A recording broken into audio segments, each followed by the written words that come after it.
You're watching Local 10, home of Local10.com. WPLG Local 10 News at 5 starts now.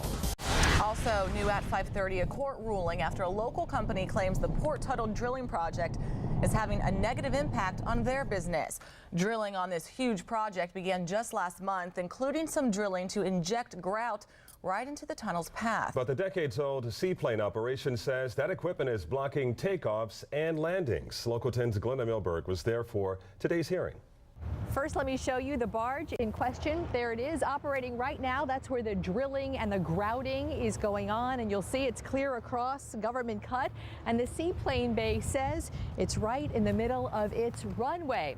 Well, today a judge decided that there wasn't enough evidence to grant an emergency injunction right now.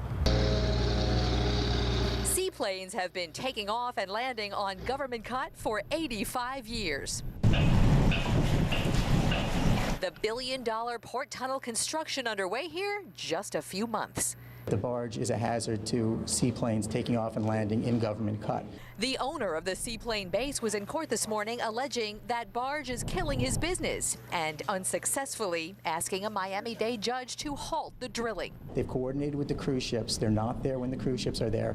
Nobody called the seaplane base to ask about whether or not this would be in the way of landing and taking off. It's not, say attorneys for Miami Access Tunnel, the concessionaire boring the underwater roadway to and from the Port of Miami. The runway is 15,000 feet long. We were prepared to show that a seaplane takes less than 1,500 feet, 1/10 of that distance, to take off and land safely. The Coast Guard and Army Corps of Engineers that oversee Government Cut signed off on this process. So did the city of Miami, from which the seaplane base leases its property.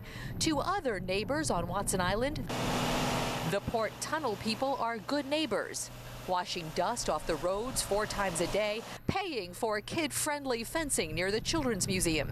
It's not his, it's ours, it's the public's. It's the public Government Cut, and he has a right to use it, but he has to share it with the rest of us.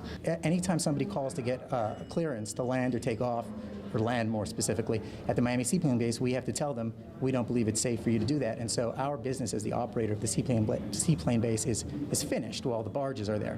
And so the work continues on what is arguably the biggest public works project in recent South Florida history, although the neighbor next door says his court fight is not over yet. Lori, Calvin. Glenna, thanks.